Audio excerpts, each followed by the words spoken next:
Escape of the seven season 2 episode 7 में हम मोने और चानसंग को देखते हैं जो डिनर कर रहे होते हैं, जहाँ चानसंग मोने से पूछता है तुम यहाँ आने से पहले किसके साथ थी। तो मोने चौंक जाती है। फिर चानसंग उठता है और उसके पास जाकर पूछता है तुम दोयुक के साथ क्यों मिली थी। तो मोने खड़ी होती है और पूछती है तुम मेरा पीछा क्यों कर रहे थे। तब चानसंग उसे एक थप्पड़ मारता है। फिर वो उसके बाल को पकड़कर एक दीवार पर खड़ा करता है और पूछता है तुम दोयुक से क्यों मिली थी। तभी हम देखते हैं कि वहाँ पे दोयुक भी पहुँच चुका था और वो चानसंग को मारता है। फिर उन दोनों में लड़ाई होने ही वाली होती है। तभी मोने दोयुक को एक थप्पड़ मारती है और कहती है तुम मेरा पीछा क्यों कर रहे हो, अगर तुम ऐसा ही करोगे तो मुझे पुलिस को कंप्लेन करनी पड़ेगी। फिर वो चानसंग के फेस से ब्लड पोंछती है और वो दोयुक को लास्ट वार्निंग देती है कि अगर तुम ये फिर से करोगे तब मैं तुम्हें नहीं छोड़ूंगी, और वहाँ से चली जाती है, जहाँ दोयुक उसकी बातें सुन कुछ नहीं कर पाता और चला जाता है। फिर हम कीताक और राई को देखते हैं, जहाँ कीताक राई से पूछता है ये मत कहना कि तुमने दामी का लास्ट वीडियो देख लिया है जो के पास था। तो राई रोने लगती है और कहती है ये मेरी सजा है जो मैंने अपनी बेटी के साथ वो सब किया, और जाने लगती है। फिर वो अपने कार में बैठ जाती है। तो कीताक कार के बाहर से पूछता रहता है कि तुम वही हो जिसने हमें के वोकेशन आउट से बचाया था ना, लेकिन राई उसे कुछ नहीं बताती और चली जाती है। फिर हम राई को उसके सीक्रेट रूम में देखते हैं, जहाँ वो सोच रही होती है कि तुम लोगों को कभी नहीं पता चलेगा कि मैंने अपना बदला कब स्टार्ट किया। मैं वो दिन कभी नहीं भूल सकती जब मैंने के से अपने जिंदगी की भीख मांगी थी। फिर मैंने उसे चुन लिया। फिर मैंने उसे नेशनल हीरो बनाने के लिए सब कुछ किया, अपना सब कुछ दे दिया।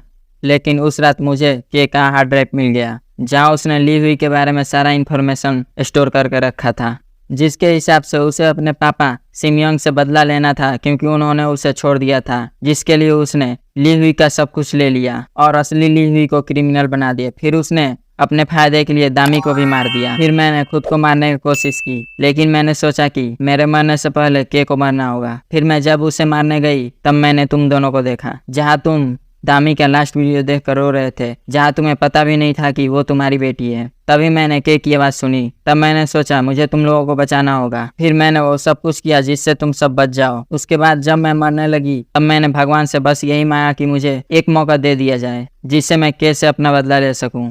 फिर मैंने अपने पैरों पे खड़े होने के लिए अपनी पूरी ताकत लगा दी, अपने दर्द को भी अपना ताकत बना लिया, ताकि के को शक ना हो कि मैंने कुछ किया है। फिर मैंने चानसंग को अपने साथ मिलाया, जहां हम उसे चानसंग के पास जाते हुए देखते हैं, जहां वो उसे एक डील देती है कि अगर वो मेरी मदद करेगा तो मैं उसे टिकट दे दूंगी, और वो भी अपने शेयर के साथ। तो चानसंग कहता है मैं तुम्हारी मदद करूंगा, लेकिन मेरी एक शर्त है, मुझे मोने भी चाहिए। तो राई मान जाती है क्योंकि उसके पास कोई चॉइस नहीं थी।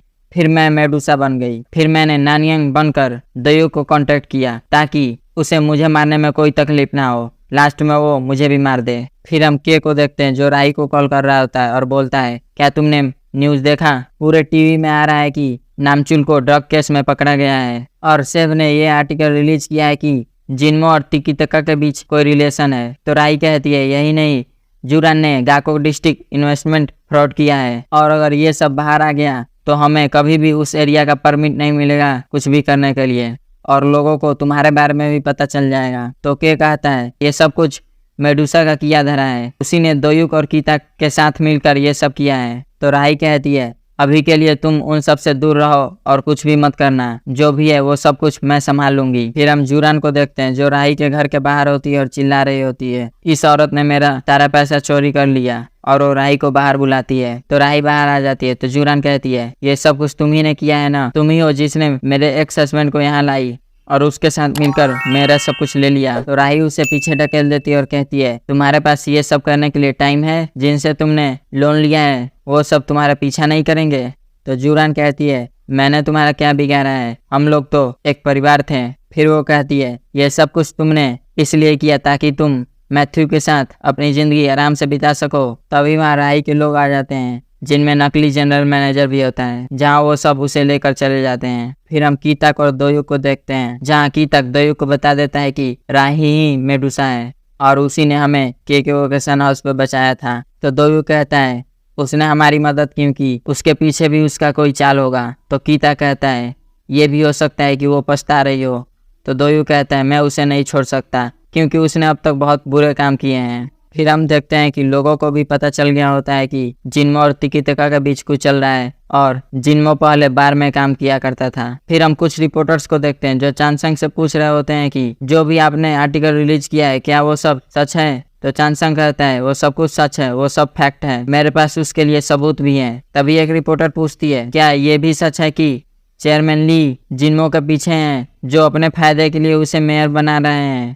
तो चांसंग कहता है ये सब कुछ पता करना आपका काम है, मेरा नहीं, और वहां से चला जाता है। फिर हम कुछ औरतों को देखते हैं जो इस आर्टिकल पे कमेंट कर रही होती हैं, और वहीं राई भी होती है जो कमेंट करती है कि मैंने सुना है इन दोनों की शादी भी नकली है। और ये सब कुछ यंगजी देख रही होती है। फिर वो अपना सोशल अकाउंट डिलीट कर देती है और उसके साथ जिन्मो भी होता है। तभी वहाँ राई भी आ जाती है। तो वो लोग कहते हैं हमारा सब कुछ सामने आ गया है, हमारा पास्ट भी, अब हम लोग क्या करें, क्या तुम्हारे पास कोई प्लान है? तो राई कहती है अभी के लिए हम कुछ नहीं करेंगे। तो जिन्मो कहता है मैं के से बात करूंगा। तो राई उसे रोकती है और कहती है क्या तुम हम सबको डुबाना चाहते हो? अगर तुम उसके पास जाओगे तो रिपोर्टर्स को पता चल जाएगा कि तुम दोनों के बीच में कोई रिश्ता है, इसीलिए मैं पहले से ही इसके खिलाफ थी कि तुम्हें मेयर बनाया जाए।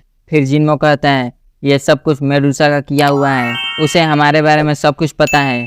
तो यंगजी कहती है कुछ समय पहले एक कमेंट आया था कि हमारा शादी झूठा है। तो जिन्मो कहता है ये किसी को पता नहीं चलेगा, हम लोग 1 साल से नाटक कर रहे हैं। फिर वो दोनों अपने शादी से रिलेटेड बातें करने लगते हैं और हम देखते हैं कि ये सब कुछ राई रिकॉर्ड कर रही होती है। फिर हम चांसंग को देखते हैं जो अपने एम्प्लॉयज के साथ नए आर्टिकल के बारे में बातें कर रहा होता है। तभी वहाँ के आ जाता है। तो चांसंग के एम्प्लॉय बाहर चले जाते हैं। उनके जाने के बाद के चांसंग से पूछता है मेडुसा कौन है? तो चांसंग कहता है मैं ही मेडुसा हूँ।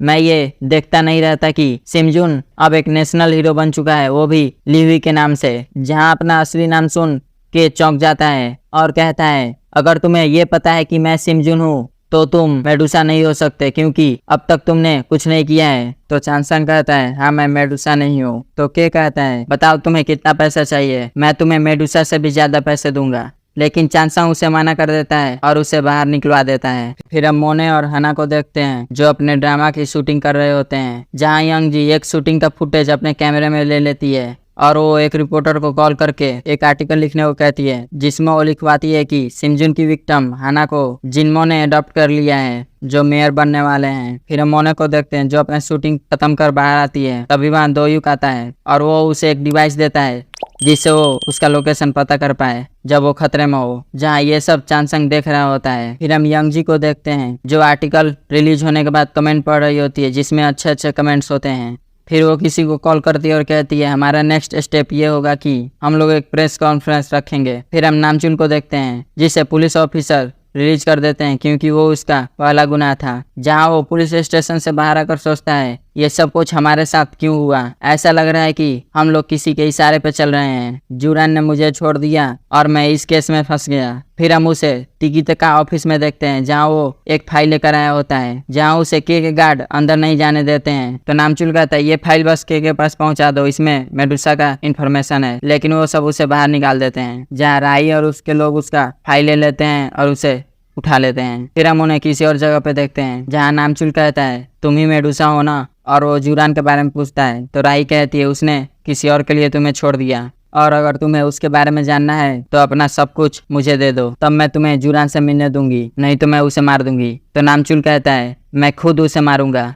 फिर हम राई और मोने को देखते हैं जहाँ राई मोने से पूछती है क्या तुम्हें पता चला कि मेडुसा कौन है? तो मोने कहती है मैं पूछना भूल गई। तो राई कहती है जल्दी करो, तुम्हें पता है ये को देरी पसंद नहीं है। फिर वो उसे हाना को लेकर भड़काती है क्योंकि मोने की वजह से पिंगी की मौत हुई थी और हाना को लगता है कि पिंगी उसकी माँ है। तो मोने कहती है इसके हिसाब से तुम भी मेरी दुश्मन हुई क्योंकि तुमने मेरी माँ को मारा है। तो राई उसे उसकी माँ का लास्ट लेटर दिखाते हुए कहती है तुम्हारी माँ मरी क्योंकि तुमने उन्हें छोड़ दिया, और वो लेटर फाड़कर उस पे चाय गिरा देती है। फिर हम जुरान को देखते हैं जो एक कंटेनर में बंद होती है और चिल्ला रही होती है मुझे कोई बचा लो। तभी वह नामचुल आ जाता है और उसके हाथ में कुल्हाड़ी होता है। फिर वो जुरान से कहता है तुमने मुझे धोखा क्यों दिया, मैंने सब कुछ बर्दाश्त किया तुम्हारे लिए, मैं तुमसे प्यार करता था लेकिन तुमने मुझे छोड़ दिया। और वो उसे मारने के लिए कुल्हाड़ी उठाता है लेकिन वो उसे नहीं मारता और वो उसे हक कर लेता है। तो जुरान उससे माफी मांगने लगती है। फिर हम चांसंग और मोने को देखते हैं जहाँ चांसंग उससे अपने बिहेवियर के लिए माफी मांगता है। तो मोने कहती है क्या कुछ हुआ था, मैं सब कुछ भूल गई।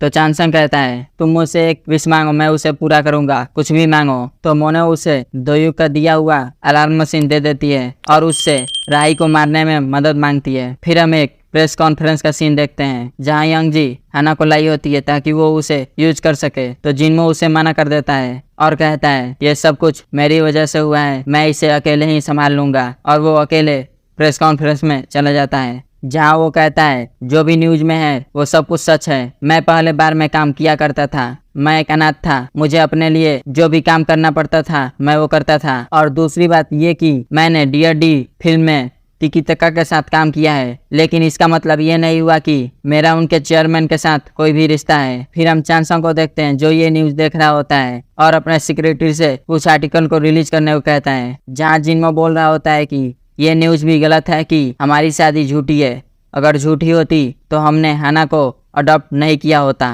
तभी से एक आर्टिकल रिलीज करता है जिसमें वही रिकॉर्डिंग होता है जिसे राही ने रिकॉर्ड किया होता है, जहां उनकी सारी सच्चाई पूरा प्रेस कॉन्फ्रेंस सुन लेता है। तभी के जिनमो को कॉल करता है और कहता है ये सब कुछ कैसे हुआ, तुम लोग कहीं बाहर जाकर ये सब बातें करते हो। तो जिनमो कहता है इसके बारे में मुझे नहीं पता। तभी उसे कुछ याद आता है और वो कहता है ये सब कुछ राही ने रिकॉर्ड किया है और हो सकता है वही मेडुसा है। तो के कहता है मुझे उसने धोखा दिया, वो हमारे बीच में सांप थी। फिर हम यंग जी को देखते हैं जो राही से कह रही होती है कि मेरे बच्चों को छोड़ देना, उन दोनों का इसमें कोई दोष नहीं है। तो राही उसे अपने घर बुलाती है और फोन रख देती है। फिर जिनमो और यंग जी रिपोर्टर्स से भागते हुए एक कार में बैठते हैं जहाँ कार का ड्राइवर कार में एक गैस को रिलीज करता है और वो दोनों बेहोश हो जाते हैं। फिर हम नामचुल और जुरान को देखते हैं जहाँ नामचुल उसे बता देता है कि राही ही मेडुसा है। तभी वहाँ राही के लोग आ जाते हैं और उन दोनों को ले जाते हैं। फिर हम राही और चांसंग को देखते हैं जहाँ राही कहती है अब सब कोई तो पकड़ा गया, अब सिर्फ मोने और के बचे हैं। तो चांसंग कहता है तुम के को कैसे पकड़ोगी। तो राही कहती है बस तुम वो सब करते जाओ जो मैंने कहा, फिर तुम्हें पूरा टिकी टक्का मिल जाएगा। तो चांसंग उससे एक सौदा और करता है जिसमें वो मोने को छोड़ देने को और दोयुक को मारने की बात करता है, और अगर वो ऐसा नहीं करेगी तो उनका डील कैंसिल हो जाएगा। फिर हम दोयुक और कीता को देखते हैं जहाँ दोयुक कीता से कह रहा होता है कि चांसंग और राही कुछ तो प्लान कर रहे हैं, उन 7 लोगों में से 6 लोग गायब हो चुके हैं। तभी उसके मोबाइल में मोने का नोटिफिकेशन आता है कि वो किसी खतरे में है। फिर वो उस लोकेशन पे निकल जाता है। फिर हम के को देखते हैं जो राही के घर आता है। फिर वो उसके रूम में जाता है जहाँ उसे उसके सीक्रेट रूम का पता चल जाता है। तभी उस रूम में राही भी आ जाती है और उन दोनों की लड़ाई होने लगती है जहाँ राही उसे बेहोश कर देती है। तभी वहाँ राही के 2 लोग आकर के को वहाँ से ले जाते हैं और उसे किसी जगह पर लॉक कर देते हैं। फिर हम दोयू को देखते हैं जो किसी खाली जगह पे आ रहा होता है जहाँ चांसंग ने उसे फंसाने के लिए जाल बिछाया था, जिसमें वो फंस भी जाता है। फिर वो उसे मारने लगता है और ये सब कुछ राही रिकॉर्ड कर रही होती है और उसे भी वो लाकर उसी जगह पे बंद कर देता है जहाँ उन लोगों ने के को बंद किया था। और हम देखते हैं कि वहीं पे वो 6 लोग भी बंद हैं एक दूसरे के सामने। और पूरे सिटी में एक कन्फेशन नाम का टीवी शो चलने वाला था जिसे राही चला रही थी। फिर हम राही को देखते हैं जो उसी जगह पे आती है जहाँ मिस्टर बांग को तामी का कंकाल मिला था, जहाँ के ने एक बंकर बना के रखा हुआ था ताकि वो उसमें लोगों को पकड़ सके, जिसमें राही ने उन सबको ही पकड़ लिया था। फिर हम कीता को देखते हैं जिसे राही एक वीडियो सेंड करती है और वो कहती है अगर तुम दोयू को बचाना चाहते हो तो इस लोकेशन पे आ जाओ। जहाँ कीता वहां जाने के लिए निकलता है तभी उसे अपने कार पे राही का छोड़ा हुआ लेटर मिलता है जिसे पढ़कर वो कहता है तुम ये नहीं कर सकती। फिर हम उन सबको देखते हैं जिन्हें होश आता है। फिर हम राही को देखते हैं जो माइक में बोल रही होती है यहाँ आज तुम सब मरोगे। फिर वो कहती है तुम लोगों का नर्क में स्वागत है। फिर वो एक बटन को ऑन करती है जहाँ हम देखते हैं कि जहाँ वो सब बंद होते हैं उनके ऊपर से नुकीले कुछ चीजें आने लगती हैं उनके पास। और यहीं पे हमारा ये एपिसोड समाप्त हो जाता है। मिलते हैं नेक्स्ट एपिसोड में। अगर एक्सप्लेनेशन पसंद आया तो चैनल को सब्सक्राइब और वीडियो को लाइक करें। Thank you.